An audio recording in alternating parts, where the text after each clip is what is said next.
வணக்கம். டிடி தமிழ் செய்திகளுக்காக தீபிகா சதீஷ். தலைப்புச் செய்திகள். நாட்டில் காசநோய் ஒழிப்புக்கு 100 நாள் சிறப்பு இயக்கம் இன்று முதல் தொடக்கம். பிரதமர் நரேந்திர மோடி அறிவிப்பு.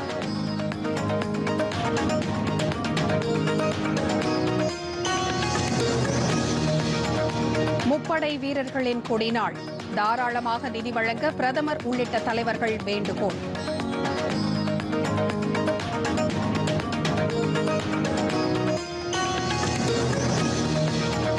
ஒடிசாவில் 3 ரயில்வே திட்டங்களுக்கு அடிக்கல் நாட்டினார் குடியரசுத் தலைவர் திரௌபதி முர்மு. பொருளாதார வளர்ச்சிக்கு உந்து சக்தியாக திகழும் என பேச்சு.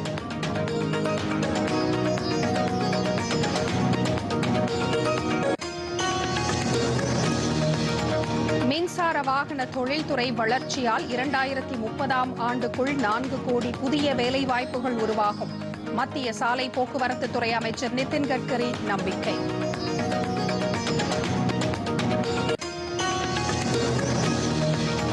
எண்ணூர் காமராஜர் துறைமுகத்தின் 4ஆம் கட்ட விரிவாக்கப் பணிகள். மத்திய துறைமுகங்கள் மற்றும் கப்பல் போக்குவரத்து துறை அமைச்சர் சர்பானந்த சோனோவால் அடிக்கல் நாட்டினார்.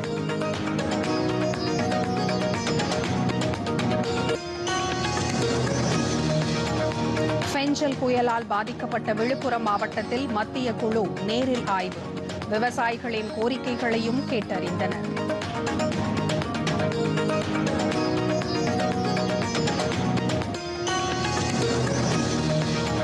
சென்னையை அடுத்த முடிச்சூரில் சுமார் 43 கோடி ரூபாய் மதிப்பீட்டில் கட்டப்பட்ட ஆம்னி பேருந்துகள் நிறுத்துமிடம் காணொலி காட்சி மூலம் திறந்து வைத்தார் முதலமைச்சர் மு க ஸ்டாலின்.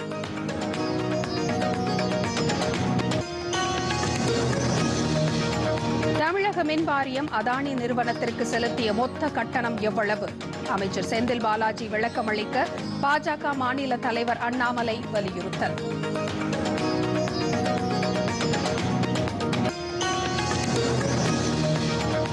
ஆஸ்திரேலியாவுக்கு எதிரான 2வது டெஸ்ட் கிரிக்கெட் போட்டி. இந்திய அணியின் 2வது இன்னிங்ஸ் ஆட்டம்.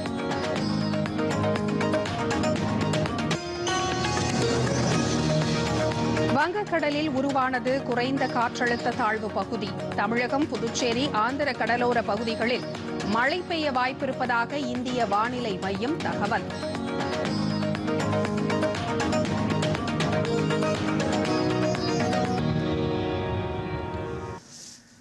இனி விரிவான செய்திகள். நாட்டில் காசநோய் அதிகம் உள்ள மாவட்டங்களில் கவனம் செலுத்தும் வகையில் காசநோய் ஒழிப்புக்கான 100 நாள் சிறப்பு இயக்கம் இன்று முதல் தொடங்கப்படுவதாக பிரதமர் நரேந்திர மோடி அறிவித்துள்ளார். இதுகுறித்து பிரதமர் வெளியிட்டுள்ள எக்ஸ் வலைதள பதிவில் காசநோயை ஒழிப்பதற்கான இந்தியாவின் செயல்பாடுகள் தற்போது வலுவடைந்துள்ளதாக கூறியுள்ளார். கூட்டு முயற்சியுடன் செயல்படுத்தப்படும் புதிய இயக்கம் அதிக பாதிப்புள்ள மாவட்டங்களில் கவனம் செலுத்தும் என்று தெரிவித்துள்ளார். நோயாளிகளுக்கான ஆதரவை இரட்டிப்பாக்குதல், மக்கள் பங்களிப்பு, புதிய மருந்துகள், நவீன தொழில்நுட்பம் மற்றும் சிறந்த நோய் கண்டறியும் கருவிகளின் பயன்பாடு என காசநோயை எதிர்த்து பல முனைகளில் போராடுவதாகவும் அவர் குறிப்பிட்டுள்ளார். மேலும் காசநோய் ஒழிப்பு குறித்த மத்திய சுகாதாரத்துறை அமைச்சர் ஜே.பி. நட்டாவின் கட்டுரையை பகிர்ந்துள்ள பிரதமர் இந்த கட்டுரையை மக்கள் படிக்க வேண்டும் என்றும் கேட்டுக் கொண்டுள்ளார்.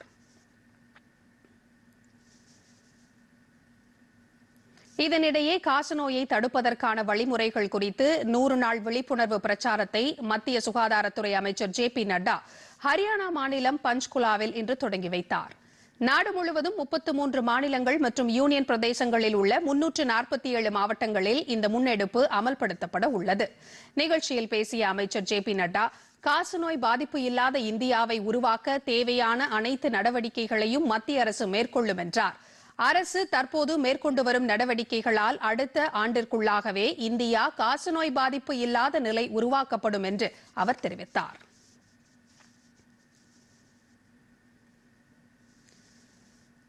முப்படை வீரர்களின் கொடிநாள் நிதிக்கு தாராளமாக நிதி உதவி வழங்குமாறு பிரதமர் நரேந்திர மோடி வேண்டுகோள் விடுத்துள்ளார். கொடிநாளில் நாட்டை படை வீரர்களின் துணிச்சல், உறுதிப்பாடு மற்றும் தியாகத்திற்கு தலை வணங்குவோம் என்று அவர் கூறியுள்ளார்.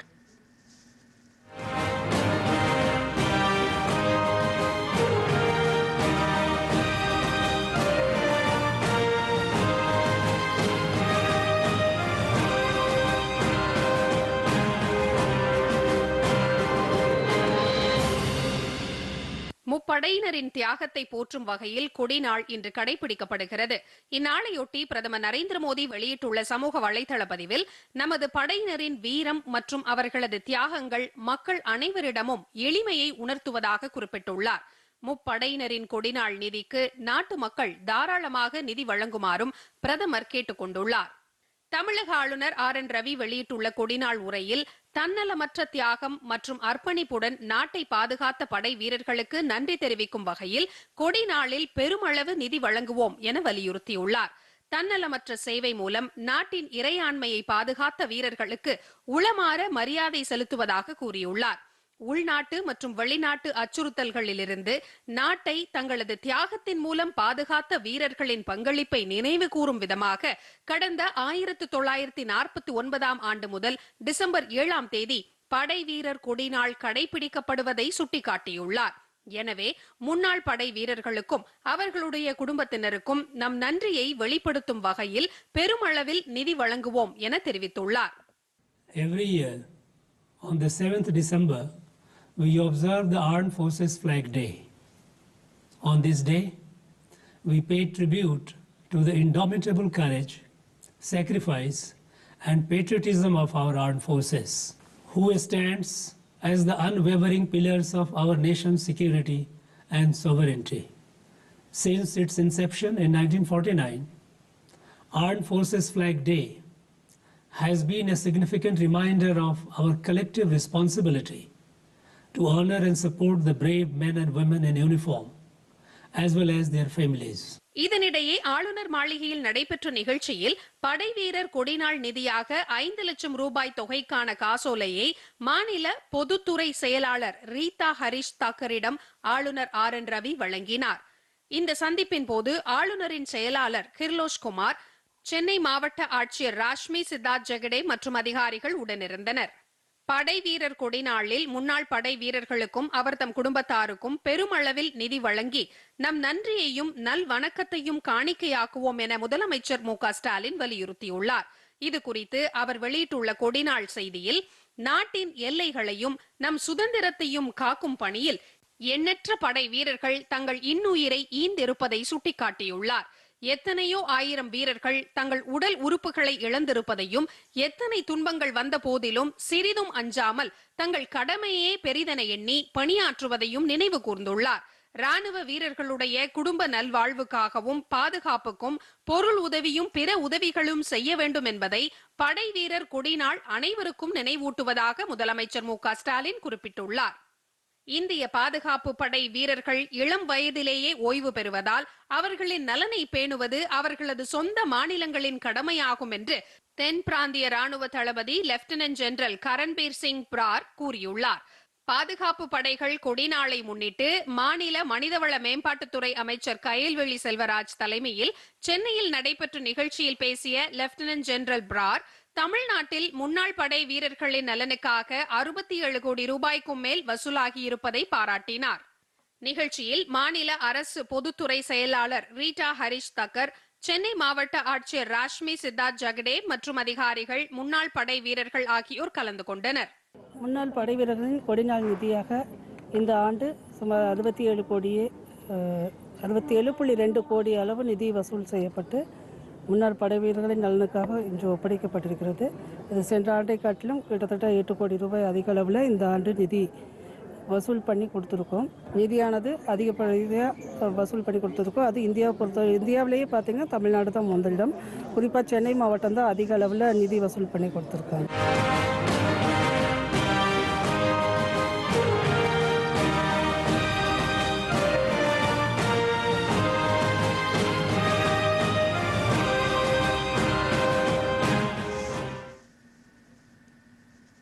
இந்தியாவின் ஆன்மீக மரபுகளை ஒட்டுமொத்த உலகமும் உற்று நோக்குவதாக பிரதமர் நரேந்திர மோடி தெரிவித்துள்ளார். அகமதாபாத்தில் நடைபெறும் காரியக்கர் ஸ்வர்ண மகோத்சவ் நிகழ்ச்சியில் காணொலி காட்சி வாயிலாக உரையாற்றிய பிரதமர், இந்தியாவின் கலாச்சார பன்முகத்தன்மையையும் உலக நாடுகள் கவனிப்பதாக கூறினார். இதுபோன்ற முயற்சிகள் இந்தியாவின் கலாச்சார பெருமிதம் மற்றும் மனிதர்களின் தாராள மனப்போக்கை உலக நாடுகள் அறிந்து கொள்ள உதவும் என்றும் அவர் குறிப்பிட்டார். தாயின் பேரில் ஒரு மரக்கன்று நடும் திட்டம் உலகம் முழுவதும் பேசு பொருளாகி இருப்பதாகவும் இந்த இயக்கத்தில் சுவாமி நாராயண் கோவில் நிர்வாகத்தின் பங்களிப்பு முக்கியமானது என்றும் பிரதமர் தெரிவித்தார்.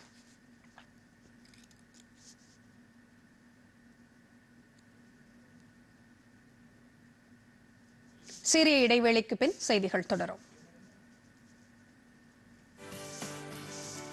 அடா ராமசாமி, ஓ விளைச்சல் என்னாச்சு? அட அடிமாட்டு விலைக்கு கேட்டாங்க, அதனால விக்கல. உங்க விளைச்சல்? ஏன் விளைச்சல் இங்க இருக்கு, ஏன் மொபைல்ல முற்றிலும் பாதுகாப்பா? இது ஏதோ ரசீது மாதிரி இருக்கே. ஏதோ ரசீது இல்ல, டிஜிட்டல் ரசீது. WDRA பதிவு பெற்ற வேர்ஹவுஸ்ல விளைபொருளை விற்கும் போது கிடைக்கும். WDRA? WDRA இந்திய அரசின் ஒரு அமைப்பு. இது நல்ல மற்றும் சுத்தமான வேர்ஹவுஸுக்கு அங்கீகாரம் கொடுக்குது. அப்படியா? இப்போ நான் இந்த ரசீதின் மகிமையை உனக்கு காட்டுறேன், வா. பாத்தியா, இந்த ரசீது மேல பேங்க் லோன் கிடைச்சிடுச்சு. இது நல்ல விஷயமா இருக்கே. நல்ல விஷயம் இன்னும் இருக்குப்பா, பாருங்க. எப்போ எங்க விளைபொருளுக்கு நல்ல விலை கிடைக்குதோ அப்ப அதை வித்துடுவேன். அப்புறம் பேங்கோட எல்லா லோனையும் அடைச்சிடுவேன். கண்ணு, அப்பா எனக்கு புது பேக் வாங்கிட்டு வந்தீங்களா? ஓ இதோ உன்னோட புது பேக். அப்புறம் உனக்காக ஜிமிக்கி. WDRAவின் முயற்சி விவசாயிகளின் பொருளாதார தற்சார்பு. செய்திகள் தொடர்கின்றன. நாட்டில் உள்ள பழங்குடியின மக்களின் ஒட்டுமொத்த வளர்ச்சியில் மத்திய அரசு கவனம் செலுத்தி வருவதாக குடியரசுத் தலைவர் திரௌபதி முர்மு கூறியுள்ளார். ஒடிசாவில் 6294 கோடி ரூபாய் மதிப்பிலான 3 ரயில்வே திட்டங்கள், பழங்குடியினர் ஆராய்ச்சி மையம், மருத்துவமனை மற்றும் அவரது சொந்த ஊரான ராய்ரங்பூர் விமான இறங்கு தளத்தை மேம்படுத்தும் வசதிகளுக்கு அடிக்கல் நாட்டினார்.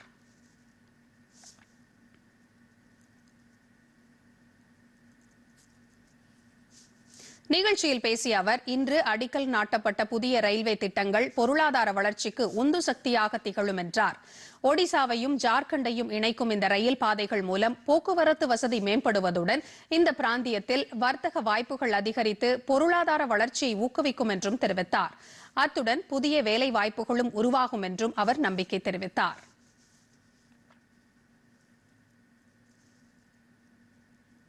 பிரதமர் நரேந்திர மோடி தலைமையிலான பாஜக அரசு அரசியல் சாசனத்தில் குறிப்பிடப்பட்டுள்ள வளமான நாடு என்ற தொலைநோக்கை நனவாக்கி வருவதாக மத்திய உள்துறை அமைச்சர் அமித் ஷா பெருமிதம் தெரிவித்துள்ளார். அகமதாபாத்தில் உள்ள லோக் சேவா அறக்கட்டளையின் ஆண்டு விழாவில் பங்கேற்று பேசிய அவர், வறுமை ஒழிப்பு, குறைந்த செலவில் அனைவருக்கும் வீட்டு வசதி, மருத்துவ சேவை, கல்வி, மக்களுக்கு மேம்பட்ட வாழ்க்கை போன்ற உறுதிப்பாடுகளுடன் நாட்டில் முழுமையான வளர்ச்சியை ஏற்படுத்த மத்திய அரசு உறுதி பூண்டுள்ளதாக கூறினார். மக்கள் தங்களது சுயநலனை தாண்டி சமுதாய நலனுக்காக தங்களை அர்ப்பணித்துக் கொள்ள வேண்டும் எனவும் அவர் கேட்டுக் கொண்டார். சமூக சேவைதான் நாட்டிற்கு ஆற்றும் உண்மையான சேவை என்றும் அமித் ஷா தெரிவித்தார். தமது இந்த பயணத்தின் போது அகமதாபாத்தில் கட்டப்பட்டுள்ள பன்னோக்கு உயர் சிறப்பு மருத்துவமனை ஒன்றையும் அவர் திறந்து வைத்தார்.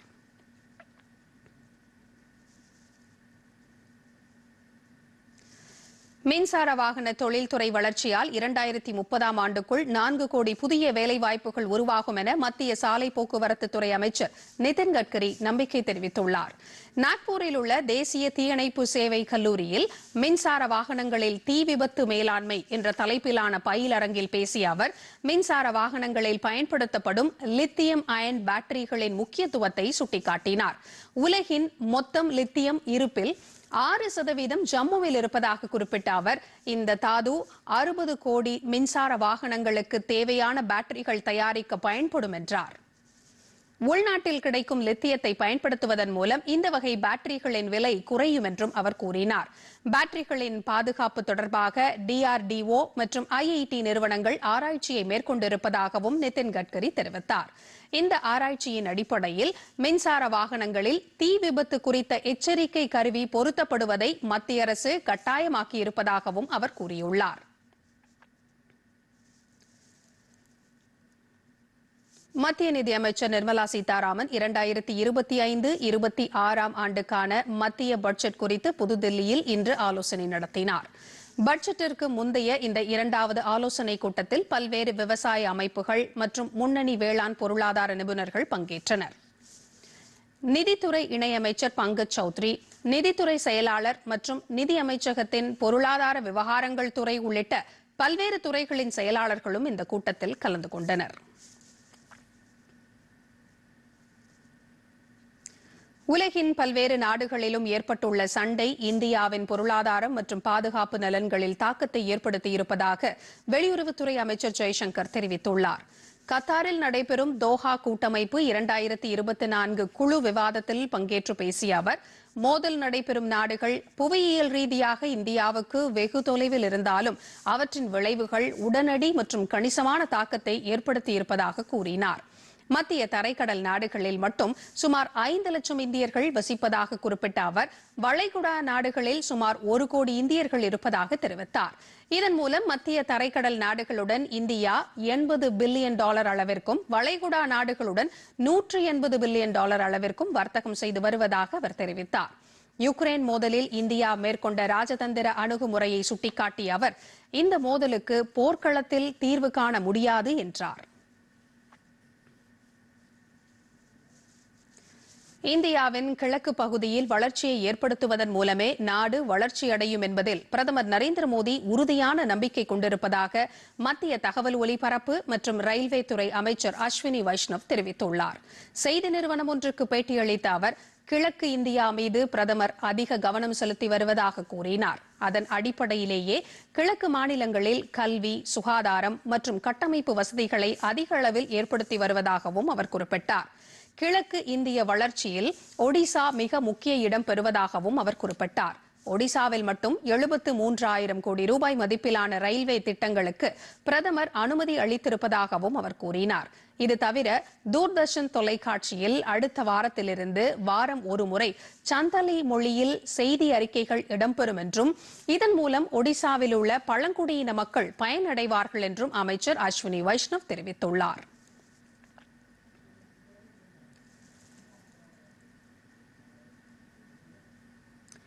எண்ணூர் காமராஜர் துறைமுகத்தின் 4ஆம் கட்ட விரிவாக்க பணிகளுக்கு மத்திய துறைமுகங்கள் மற்றும் கப்பல் போக்குவரத்து துறை அமைச்சர் சர்பானந்த சோனோவால் அடிக்கல் நாட்டினார். சென்னை துறைமுக பொறுப்பு கழகத்தின் கீழ் செயல்படும் காமராஜர் துறைமுகத்தின் 25ஆம் ஆண்டு வெள்ளி விழா கொண்டாட்டம் இன்று நடைபெற்றது. சென்னையில் நடைபெற்ற இந்த நிகழ்ச்சியில் 582 கோடி ரூபாய் மதிப்பீட்டில் காமராஜர் துறைமுகத்தின் 4ஆம் கட்ட தூர்வாரும் திட்டம், கடல் நீரை சுத்திகரிக்கும் புதிய ஆலை மற்றும் ஒருங்கிணைந்த கண்காணிப்பு மற்றும் கட்டுப்பாட்டு மையத்திற்கான அடிக்கல்லை மத்திய அமைச்சர் சோனோவால் நாட்டினார். நிகழ்ச்சியில் பேசிய அவர், காமராஜர் துறைமுகத்தின் வளர்ச்சி அனைத்து துறைமுகங்களுக்கும் முன்மாதிரியாக திகழ்கிறது என்றும், கடல்சார் துறையில் வளர்ந்த நாடாக இந்தியா திகழும் என்றும் தெரிவித்தார். As the vision set by our Honorable Prime Minister Narendra Modi ji, by 2047 we want to become the self-reliant nation, Atmanirbhar Bharat. हम बनना चाहते हैं और हम बन पाएंगे. Today, Kamaraja Port's success story has given a lot of confidence. It generated energy, wisdom, zeal and optimism, which will definitely help us to dream more and more in the near future. நிகழ்ச்சியில் 2047 அமிர்த கால வளர்ச்சியை கருத்தில் கொண்டு காமராஜர் துறைமுகத்தின் 2047 என்ற பெருந்திட்டமும் வெளியிடப்பட்டது. இந்த நிகழ்ச்சியில் காமராஜர் துறைமுகத்தின் முன்னாள் இயக்குநர்கள் கௌரவிக்கப்பட்டனர். இந்த நிகழ்ச்சியில் மாநில பொதுப்பணித்துறை அமைச்சர் ஏவா வேலு, சென்னை துறைமுக பொறுப்பு கழகத்தின் தலைவர் சுனில் பாலிவால், காமராஜர் துறைமுக நிர்வாக இயக்குநர் ஐரின் சிந்தியா உள்ளிட்ட பலர் பங்கேற்றனர். முன்னதாக சென்னை தியாகராய நகரில் உள்ள தக்ஷின் பாரத் இந்தி பிரச்சார் சபாவின் 83வது பட்டமளிப்பு விழாவில் அமைச்சர் சோனோவால் சிறப்பு விருந்தினராக கலந்து கொண்டார். இந்நிகழ்ச்சியில் பிரவீன் மற்றும் விஷாரத் தேர்வுகளில் பல்வேறு பிரிவுகளில் முதல் 2 இடங்களை பிடித்த மாணவர்களுக்கு தங்க பதக்கங்களையும் பட்டங்களையும் அமைச்சர் வழங்கினார். பின்னர் தமிழ், தெலுங்கு, மலையாளம், கன்னடம் ஆகிய மொழிகளில் சேவை புரிந்த அறிஞர்களுக்கு விருதுகளையும் பதக்கங்களையும் அமைச்சர் வழங்கினார். தமிழ் மொழியின் வளர்ச்சிக்காக சேவை செய்த சி. சுப்பிரமணியம் என்பவருக்கும் மத்திய அமைச்சர் பதக்கங்களையும் விருதுகளையும் வழங்கினார். இந்நிகழ்ச்சியில் தக்ஷின் பாரத் பிரச்சார் சபாவின் தலைவர் முரளிதரன், துணைத் தலைவர்கள் அனுமந்தப்பா, சொக்கலிங்கம், துணைவேந்தர் ராதிகா, ஆசிரியர்கள், மாணவ மாணவியர் உள்ளிட்ட பலர் பங்கேற்றனர்.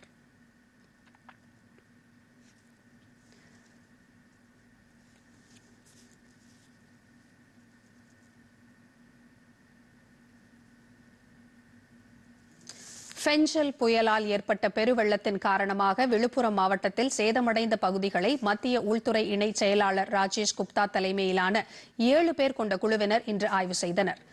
வங்கக்கடலில் உருவான ஃபெஞ்சல் புயல் கரையை கடந்தபோது நவம்பர் 30, டிசம்பர் 1ஆம் தேதிகளில் விழுப்புரம் மாவட்டத்தில் கனமழை மற்றும் பெருவெள்ளம் ஏற்பட்டது. விழுப்புரம் நகரம் மட்டுமல்லாது மாவட்டத்தின் பல்வேறு பகுதிகளிலும் வெள்ளம் சூழ்ந்தன. 17 பேர் உயிரிழந்துள்ள நிலையில் கால்நடைகளும் உயிரிழந்துள்ளன. ஏராளமான மக்கள் வீடுகளை இழந்துள்ளனர். இந்த நிலையில் தமிழக முதல்வர் மு.க.ஸ்டாலின் மத்திய குழுவை தமிழகத்திற்கு அனுப்பி வைத்து பேரிடர் நிவாரண நிதியை வழங்க வேண்டும் என்று பிரதமர் நரேந்திர மோடியிடம் வலியுறுத்தியிருந்தார். இதனைத் தொடர்ந்து மத்திய உள்துறையின் பேரிடர் மேலாண்மை துறை இணைச் செயலாளர் ராஜேஷ் குப்தா தலைமையில் வேளாண் துறை எண்ணெய் வித்துக்கள் வளர்ச்சி பிரிவு இயக்குநர் கே. பொன்னுசாமி உள்ளிட்ட 7 பேர் கொண்ட குழுவினர் விழுப்புரம் மாவட்டத்திற்கு வந்தனர். இவர்கள் விக்கிரவாண்டி ஒழுங்குமுறை விற்பனை கூடத்தை பார்வையிட்டு அங்கு சேதமடைந்த விளைபொருட்களை பார்வையிட்டனர். விழுப்புரத்தில் பம்பையாற்று பாலம் உள்ளிட்ட பகுதிகளை பார்வையிட்டு சேதங்கள் குறித்த விவரங்களை கேட்டறிந்தனர். அவர்களுக்கு மாவட்ட ஆட்சியர் பழனி உள்ளிட்ட அலுவலர்கள் சேத விவரங்களை எடுத்துரைத்தனர். இதனைத் தொடர்ந்து அரகண்டநல்லூர் உள்ளிட்ட பகுதிகளிலும் மத்திய குழுவினர் பார்வையிட்டு ஆய்வு செய்தனர்.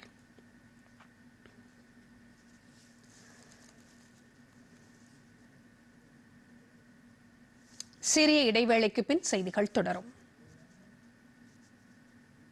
पशुपालन हमारी परंपरा, विरासत और संस्कृति की पहचान रही है। पशुपालन को लाभकारी और उन्नत बनाने के उद्देश्य से पशुपालन और डेयरी विभाग भारत सरकार प्रत्येक 5 वर्ष पर पशुधन गणना करता है। इस बार अक्टूबर 2024 से फरवरी 2025 में होने वाली पशुधन गणना में पोल्ट्री, पालतू पशुओं और आवारा पशुओं की कुल 219 नस्लों का डेटा एकत्रित किया जा रहा है। तो जब सरकारी कर्मचारी गणना के लिए आए तो उन्हें पशुधन की सही जानकारी दें। इससे पशुधन के लिए योजनाएं बनाने में मदद मिलेगी, पशुओं की नस्ल में सुधार होगा और मजबूत होगा आपकी आमदनी का आधार। आपके सहयोग से भारत बनेगा 5 ट्रिलियन की अर्थव्यवस्था वाला देश। मेरे पशु मेरी जानकारी, होगी समृद्ध संपदा हमारी। செய்திகள் தொடர்கின்றன. தூர்தர்ஷனின் OTT தளமான வேவ் குடும்பத்துடன் பார்க்கும் வகையில் தரமான பொழுதுபோக்கு நிகழ்ச்சிகளை வழங்கும் என பிரசார் பாரதி நிறுவனத்தின் தலைவர் நவ்னீத் ஷெகல் தெரிவித்துள்ளார். அகமதாபாத் தூர்தர்ஷன் நிலையத்தை ஆய்வு செய்த பின் பேசிய அவர், இந்த தளம் அரசு நிறுவனமான தூர்தர்ஷனின் நிகழ்ச்சிகள் பெருமளவிலான மக்களை சென்றடைய உதவும் என்றார். வேவ் OTT தளம் புதிய நிகழ்ச்சிகளை வழங்குவதோடு மட்டுமன்றி பழங்கால கிளாசிக் நிகழ்ச்சிகள் மற்றும் தூர்தர்ஷனில் ஒளிபரப்பாகி நேயர்களின் அமோக வரவேற்பை பெற்ற நிகழ்ச்சிகளை மீண்டும் காண்பதற்கான வாய்ப்பை ஏற்படுத்தும் என்று அவர் கூறினார்.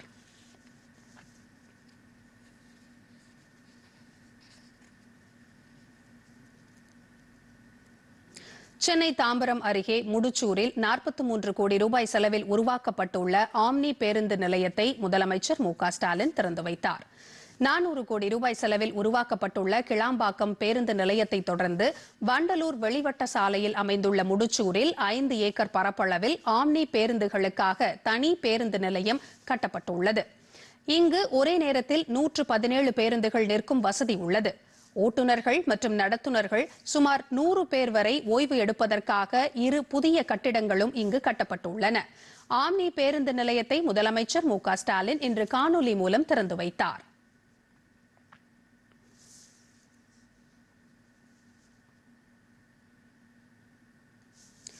இதேபோன்று கிளாம்பாக்கம் பேருந்து முனையம் அருகில் 15 கோடி ரூபாய் செலவில் வடிவமைக்கப்பட்டுள்ள கலைஞர் கருணாநிதி 100 காலநிலை பூங்காவையும் முதலமைச்சர் மு.க.ஸ்டாலின் திறந்து வைத்தார். இது தவிர கோயம்பேடு மொத்த விற்பனை அங்காடி வளாகத்தில் 1 கோடி ரூபாய் செலவில் புதுப்பிக்கப்பட்ட மருத்துவ சிகிச்சை மையம் திறப்பு விழா நடைபெற்றது. அமைச்சர்கள் மற்றும் தனியார் மருத்துவமனை நிர்வாகிகள் இடம்பெற்ற நிகழ்ச்சியில் பங்கேற்ற முதலமைச்சர் மு.க.ஸ்டாலின் புதுப்பிக்கப்பட்ட மருத்துவ சிகிச்சை மையம் உட்பட மொத்தம் 58 கோடியே 70 லட்சம் ரூபாய் செலவில் முடிவுற்ற 3 திட்டங்களையும் திறந்து வைத்தார்.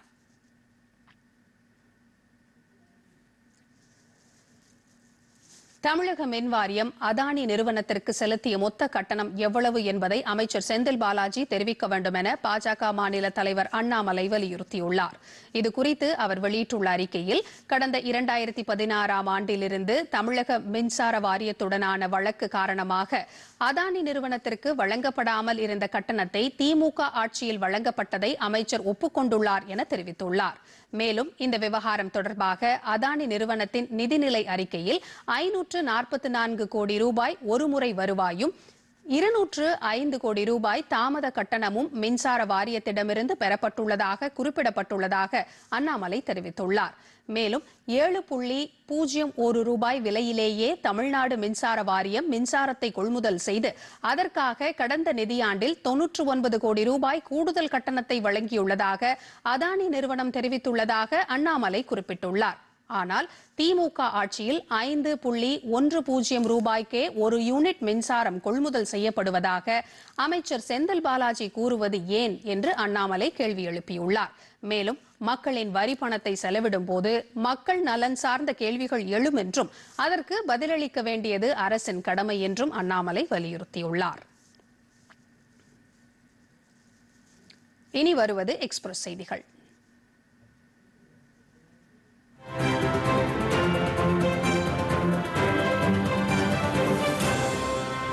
காசநோய் பற்றிய விழிப்புணர்வை பொதுமக்களுக்கு ஏற்படுத்தும் வகையில் விழிப்புணர்வு வாகனத்தை மாவட்ட ஆட்சியர் ஆஷா அஜித் சிவகங்கை ஆட்சியர் அலுவலக வளாகத்தில் கொடியசைத்து துவக்கி வைத்தார்.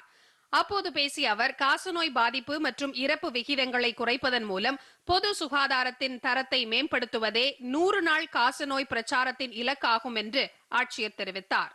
முன்னதாக அனைவரும் காசநோய் ஒழிப்பு உறுதிமொழி எடுத்துக் கொண்டனர். இதேபோல் நவீன இலவச காசநோய் பரிசோதனை வாகனத்தை கிருஷ்ணகிரி மாவட்ட ஆட்சியர் சரையு கொடியசைத்து தொடங்கி வைத்தார். இந்த வாகனம் 10 ஊராட்சி ஒன்றியங்களில் வீடு வீடாக செல்ல ஏற்பாடுகள் செய்யப்பட்டுள்ளது. நேரு யுவகேந்திரா சார்பில் இளைஞர் திருவிழா சென்னை பூந்தமல்லியில் தனியார் சட்ட கல்லூரியில் நடைபெற்றது. இதில் திருவள்ளூர் நாடாளுமன்ற உறுப்பினர் சசிகாந்த் செந்தில் சிறப்பு விருந்தினராக கலந்து கொண்டார். அப்போது பேசிய அவர், சமூக முன்னேற்றத்தை வழிநடத்த இளைஞர்கள் முன்வர வேண்டும் என தெரிவித்தார். பல்வேறு போட்டிகளில் வெற்றி பெற்றவர்களுக்கு ஆவடி காவல் உதவி ஆணையர் கலியசுந்தரம் பரிசு வழங்கினார். நீலகிரி மாவட்ட நேரு யுவகேந்திரா சார்பில் இளையோர் கலை விழா மற்றும் அறிவியல் கண்காட்சி உதகையில் நடைபெற்றது. இதில் ஆங்கிலம் மற்றும் ஹிந்தி மொழிகளில் பேச்சு போட்டி, கிராமிய நடன போட்டி, அறிவியல் புதுமைகள் கண்காட்சி உள்ளிட்டவை நடைபெற்றன. இந்த போட்டிகளில் 400க்கும் மேற்பட்ட பள்ளி மாணவ மாணவிகள் கலந்து கொண்டு தங்கள் திறமைகளை வெளிப்படுத்தினர். சபரிமலை பக்தர்களின் வசதிக்காக பல்வேறு சிறப்பு ரயில்களின் சேவை நீட்டிக்கப்பட்டுள்ளது. இதன்படி நந்தத் கொல்லம் சிறப்பு ரயில் ஜனவரி 3, 10 ஆகிய தேதிகளில் இயக்கப்பட உள்ளது. இதேபோல் மறுமார்க்கத்தில் கொல்லம் நந்தத் சிறப்பு ரயில் ஜனவரி 5 மற்றும் 12 ஆகிய தேதிகளில் இயக்கப்பட உள்ளது. இந்த ரயில் காட்பாடி, சேலம், கோயம்புத்தூர், பாலக்காடு வழியாக இயக்கப்பட உள்ளது. மயிலாடுதுறை மாவட்டம் முழுவதும் தற்போது காலை வேளையில் கடும் பனிப்பொழிவு பெய்து வருகிறது.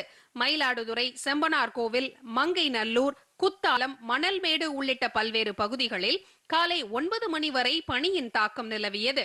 பனிப்பொழிவு காரணமாக சாலையில் பொதுமக்கள் நடமாட்டம் குறைந்தே காணப்பட்டது.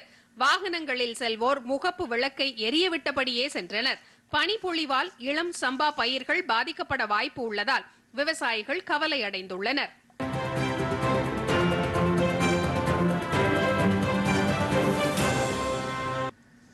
வங்கக்கடலில் குறைந்த காற்றழுத்த தாழ்வு பகுதி உருவாகியுள்ளதாக இந்திய வானிலை ஆய்வு மையம் தெரிவித்துள்ளது.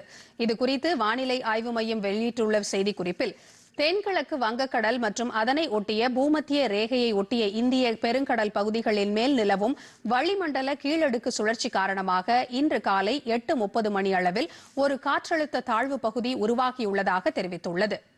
இது அடுத்த 24 மணி நேரத்தில் மேற்கு வடமேற்கு திசையில் நகர்ந்து சற்று வலுவடைந்து 11ஆம் தேதி வாக்கில் தென்மேற்கு வங்கக்கடல் பகுதிகளில் இலங்கை, தமிழகம் கடற்கரையை நோக்கி நகரக்கூடும் என்றும் வானிலை ஆய்வு மையம் தெரிவித்துள்ளது.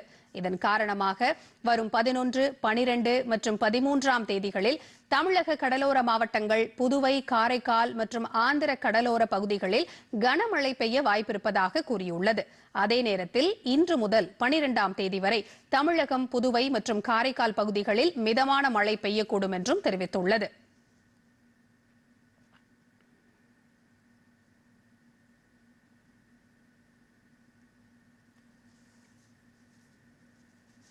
இத்துடன் செய்திகள் நிறைவடைந்தன. மீண்டும் செய்திகள் இரவு 10 மணிக்கு. வணக்கம்.